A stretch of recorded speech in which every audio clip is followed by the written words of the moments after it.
Bonjour. Bonjour. Bonjour, bienvenue au Petit Chamois à Lunettes, donc le petit blog du Biterrois. Alors aujourd'hui, je reçois le grand chanteur, donc qu'on ne présente plus, Nicolas Perrac, et qui est ici à l'occasion donc d'une tournée et d'une cuvée à son nom. Cuvée du domaine Saint-Georges d'Ivry, composée par Michel Cross, dirigée par Michel Cross. Je ne sais pas comment est-ce qu'on dit exactement. On pourrait dire composé. Composé, hein, c'est pas mal, parce que c'est un peu élevé. Voilà. Donc cette cuvée qu'on voit là sur la table est mon père, en hommage donc à Nicolas. Un nos pères, non, c'est un hommage à nos pères, les deux, le sien, le mien. Ouais. Il se trouve que c'était un titre de chanson, mais en fait c'est un hommage à nos deux pères. Voilà. Et ouais, alors parlez-moi un peu de cette cuvée. Quelle est son histoire à cette cuvée finalement? Moi je vais raconter mon histoire perso, lui racontera l'histoire de la cuvée. Moi j'ai découvert ce vin qui s'appelle l'âme des pins au départ à Nancy lors d'un dîner avant un concert avec mon équipe de musiciens et on a craqué sur ce vin. Moi j'ai craqué, j'avais pas bu un vin bon comme ça depuis longtemps et puis j'en ai parlé à mon ami Fred qui habite ici et qui m'a dit que le domaine était tout près de chez lui, donc à côté entre Pézenas et Béziers. Et puis j'ai fait goûter ce vin à des gens autour de moi, ma famille, et tout le monde est tombé par terre comme moi. Et finalement on a commandé 7 caisses. Et puis la vie a fait que ils ont décidé de m'offrir un coin de vigne et puis de faire une cuvée à mon nom. Et c'est génial parce que c'est pas un coup de pub, c'est pas un coup de truc par rapport à un nom connu sur un vin que la personne ne connaît pas. C'est un truc qui, moi, m'a sauté à la figure. C'est-à-dire que c'était évident que ce vin était formidable. Et je pensais absolument pas qu'on allait un jour être amené à faire ça. Voilà. Merci Nicolas. Et de votre côté, du côté du producteur finalement, qu'est-ce qui a amené à venir chercher Nicolas Perrac, enfin, à lui emprunter son nom finalement, à lui rendre hommage sur cette cuvée-là? Alors déjà, il faut savoir que l'histoire de la cuvée L'âme des pins, parce que c'est Nicolas qui a découvert cette cuvée, c'est un peu atypique parce que c'est une cuvée qui est emblématique du domaine, sur laquelle il y a eu une valeur affective importante, parce que c'est une cuvée qui a été créée lors d'un drame en fait, une tempête en 1996. Une pluie abondante, on a perdu 40 pins qui étaient des pins qui étaient centenaires, qui étaient témoins de l'histoire de la vie du domaine, des jours de fête, des jours de tristesse. Et c'est vrai que ce jour-là, j'ai dit tu feras un jour une cuvée en hommage à cette vie enlevée qui est l'âme des pins. Et donc, des fois, il y a un retour de la vie qui est positif à des choses négatives. Et on le voit, en l'occurrence, la rencontre, c'est parce que des vins, il y en a. Et des vins, il y en a une multitude, il y a déjà des vins dans le monde entier. Et que Nicolas, j'ai dit Nicolas parce qu'il m'a permis, on a vraiment très sympathisé en l'espace de 2 jours. Carrément, ouais. Et donc, que Nicolas découvre cette cuvée, c'est un retour extraordinaire pour moi. Donc l'idée était évidemment de rendre hommage au poète, chanteur qu'on apprécie et avec lequel on a parcouru toute notre vie, son talent, mais aussi en mémoire, comme disait Nicolas, à nos parents et au père. Et mon père aussi, parce que je lui disais, dans le milieu viticole, il y a une transmission qui se fait à travers le patrimoine, évidemment, la culture, le savoir-faire, etc. Et vraiment, le jour où ses parents ne sont plus là, il y a un grand vide qui se crée. Et donc est venue l'idée de créer cette cuvée. Et c'était pas du tout... on avait vraiment envie, surtout, parce que là, c'était extraordinaire pour nous, Nicolas Perrac, avec la notoriété qu'il a et tout ça. En plus, quelqu'un qui est très à l'écoute, qui est capable aujourd'hui pratiquement de dire comment on fait le vin, qui est très à l'écoute. Et c'était un honneur pour nous de lui. L'idée, c'était surtout de lui faire plaisir quand il venait au domaine, à travers justement une identification sur nos parcelles d'un cépage qui compose cette cuvée, et également d'apposer le texte de sa chanson. Voilà. Ça, c'était quelque chose de très important pour moi. D'accord. Et qu'est-ce qu'elle a de particulier, cette cuvée, par rapport au... Alors, particulier, ce qu'il y a, c'est qu'elle est très bonne.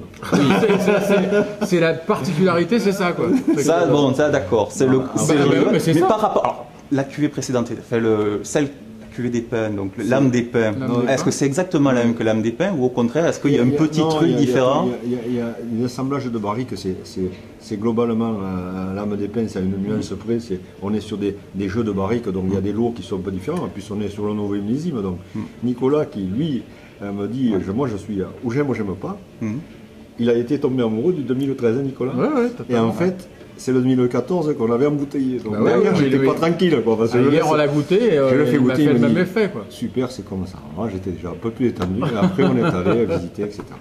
Voilà. D'accord. Donc, c'est un assemblage de Merlot, Cabernet Sauvignon, et un élevage barrique pendant 12 mois derrière. D'accord. Voilà. Et fait avec amour, surtout, c'est ça le plus. Bon, et à part s'il y avait un trait de caractère qu'on pourrait lui donner, qu'est-ce que...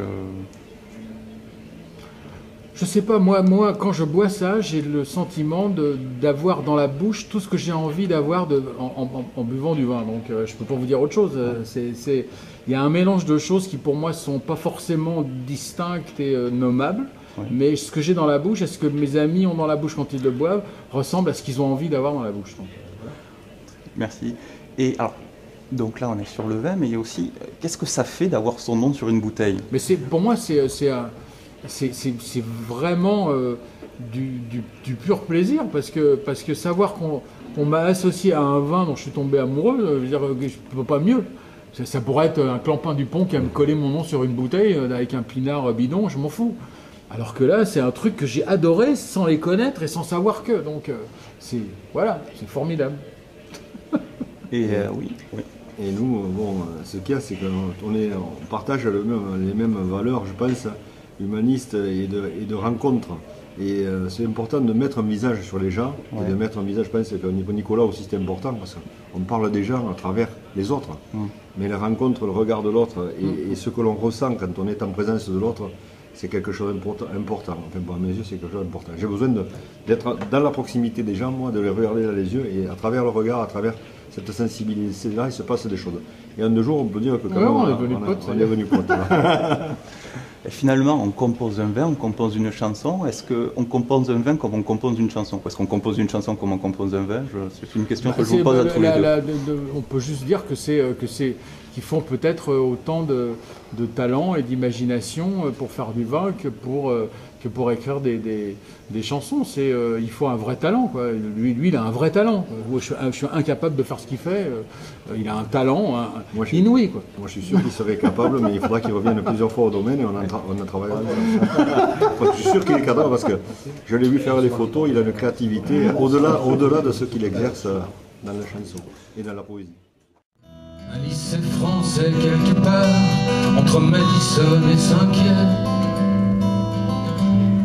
Lui en classe avec sa guitare.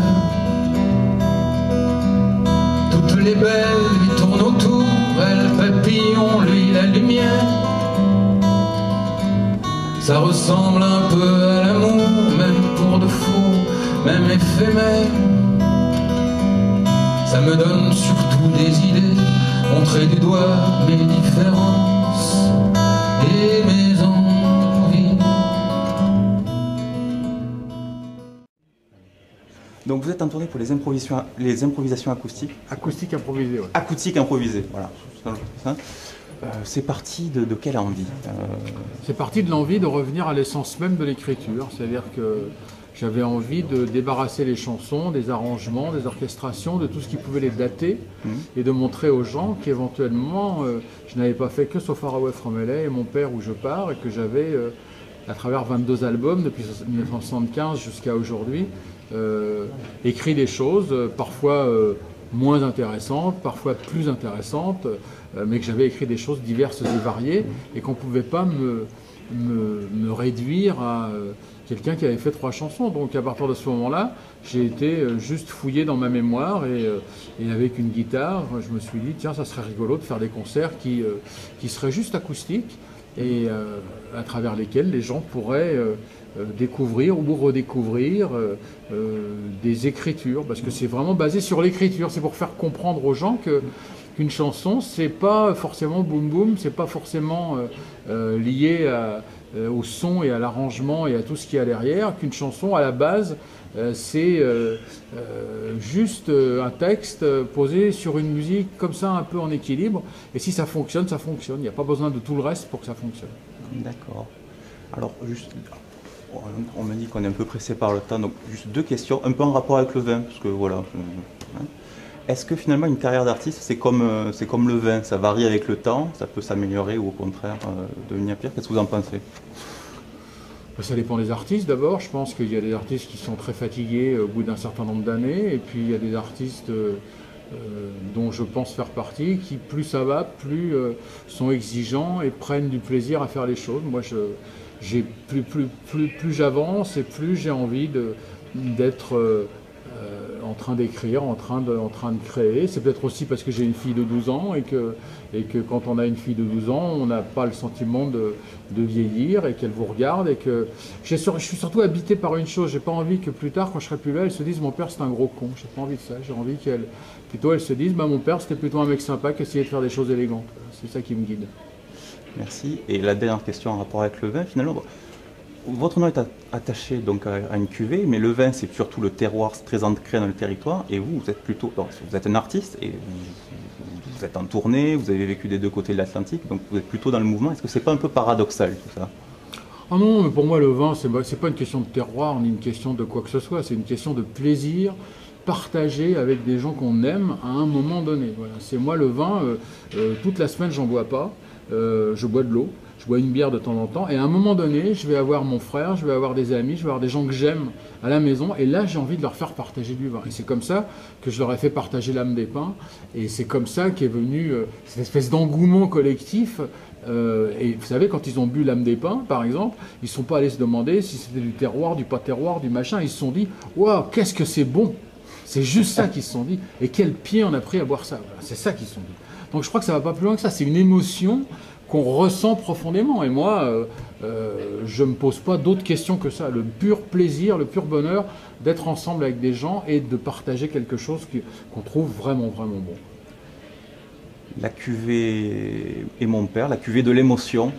Je pense que c'est le bon mot pour finir. Merci beaucoup. Merci. Merci. Merci Nicolas. Rendez-vous devant le Luxembourg. J'aurai un sac en toile, tu me reconnaîtras. J'aurai les yeux si grands, tu te noieras dedans. Mélodie, je